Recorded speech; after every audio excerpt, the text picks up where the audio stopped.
ভারতের সাথে এমন ভয়ঙ্কর বেইমানি করা হয়েছে যার ফলস্বরূপ আজ না কেবল আমাদের বায়ুসেনার একের পর এক যুদ্ধবিমান ধ্বংস হয়ে যাচ্ছে, বরং এর চক্করে আমাদের নিরীহ পাইলটদের নিজের প্রাণ দিয়ে দাম দিতে হচ্ছে। গতকাল আবারও ভারতীয় বায়ুসেনার একটা জ্যাগুয়ার যুদ্ধবিমান আচমকায় ক্র্যাশ করে গেছে। কিন্তু সবচেয়ে দুর্ভাগ্যজনক বিষয় হলো এটা একটা টুইন সিটের বিমান ছিল, যার ফলস্বরূপ দুজন পাইলট এই বিমান চালাচ্ছিল, যার মধ্যে একজন তো ইজেক্ট করে গেছে, কিন্তু অন্যজন নিজের সর্বোচ্চ বলিদান দিয়েছেন দেশের জন্য। এই ধরনের বিমান ক্র্যাশ হওয়া নতুন ঘটনা নয়, স্পেশালি চায়নার আমেরিকার অবস্থা দেখার পর এটা তো বটে। কিন্তু একটা বিষয় যেটা আমি বললাম যে ভারতের সাথে বিরাট বড় বেইমানি করা হয়েছে, যার ফলস্বরূপ আজ ভারতের পাইলটদের প্রাণ দিয়ে তার দাম দিতে হচ্ছে। আজকের দিনে দাঁড়িয়ে ভারতের কাছে মোটামুটি 113টার কাছাকাছি জ্যাগুয়ার যুদ্ধবিমান রয়েছে, যা আরও বছর 5-7 তো চলবে। মুশকিল হলো এই সমস্ত যুদ্ধবিমান অপারেট করার জন্য যে সমস্ত স্পেয়ার পার্টস দরকার, মেইনটেনেন্স দরকার, তার কোনোটাই ব্রিটেন বা ফ্রান্স ভারতকে প্রোভাইড করে না। এই দুটো দেশ আজ থেকে বহু বছর আগে মানে 1981 সালে এই যুদ্ধবিমান তৈরি বন্ধ করে দেয় এবং ওরা নিজেদের বায়ুসেনার জন্য ইউরোফাইটার আর রাফেল বানিয়ে ফেলে, যার চক্করে ইন্টারন্যাশনাল মার্কেটে এই সমস্ত যুদ্ধবিমান মেনটেন করার জন্য পার্টসই পাওয়া যায়। এই দুই দেশ নিজেদের ব্যবস্থা তো করে নিয়েছে, কিন্তু ভারতকে ফাঁসিয়ে দিয়ে গেছে। এখন তৎকালীন সরকার এখানে কত বড় একটা স্ক্যাম করেছে দেখ। আমাদের বায়ুসেনায় জ্যাগুয়ার বিমান পায় কবে জানেন? 1981 সালের আশেপাশে, যে বছর ব্রিটেন আর ফ্রান্স এই যুদ্ধবিমান তৈরি বন্ধ করে দিয়েছিল তখন। মানে একটা বিমানের প্রোডাকশান বন্ধের পর সেই বিমান ভারত কিনেছে।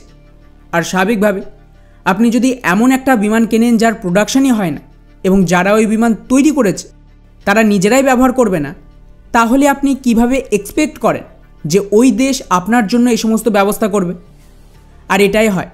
2000 সাল আসতে আসতেই ব্রিটেন আর ফ্রান্স জ্যাগুয়ার রিটায়ার শুরু করে দেয়।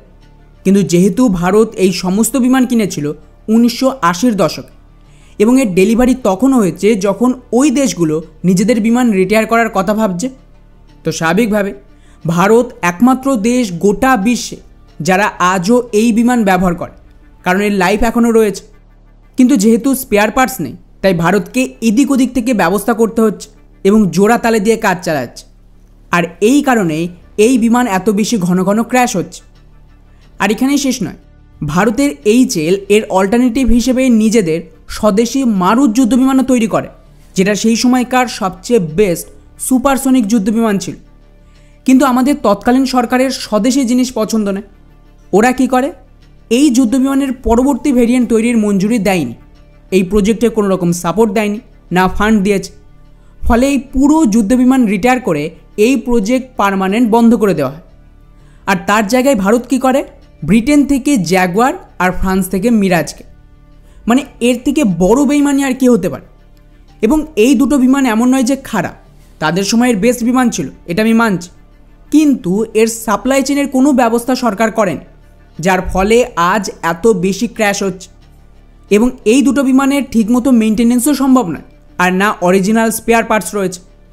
তার জায়গায় যদি সরকার আমাদের মারুত যুদ্ধবিমানকে সাপোর্ট দিত, তাহলে আজ কিন্তু ভারত সম্পূর্ণ আত্মনির্ভর একটা দেশ হতো যুদ্ধবিমান তৈরিতে।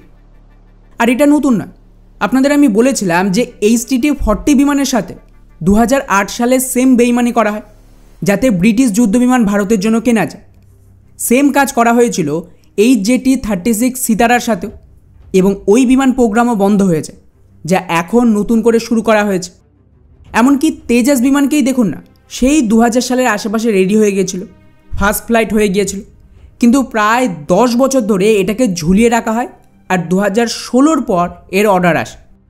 আর এই ধরনের পিঠে ছুরি মারার ঘটনা তো প্রচুর রয়েছে, যার ফলস্বরূপ আজ ভারত না কেবল বহু দশক পিছিয়ে পড়েছে, বরং এই সব পুরনো বিমান ফেলে তো দেওয়া যায়, ব্যবহার করতেই হবে।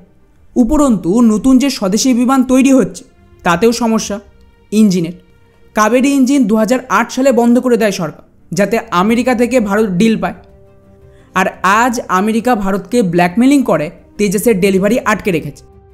বাকি তেজাস মার্ক 2 এমকা এগুলো তৈরি হতে মিনিমাম সময় তো দিতেই হবে, আর এতেও সবচেয়ে বড় বাধা ইঞ্জিনে। স্পেশালি যদি এমকার কথা বলি তাহলে এমকাকেও শুরু হতে দেয়নি।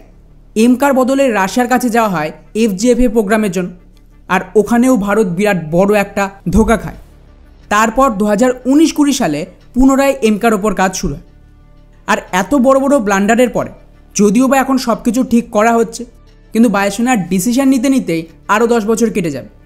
তো এখানে ফরেন ইন্টারফিয়ারেন্স থেকে শুরু করে পলিটিক্যাল স্ক্যাম, বায়ুসেনার উদাসীনতা থেকে শুরু করে HAL এর মতন অর্গানাইজেশনের ডিলে, সমস্যার লিস্ট তো প্রচুর লম্বা, কিন্তু দাম অ্যাজ এ কান্ট্রি ভারতকে দিতে হবে আর আমাদের পাইলটদের।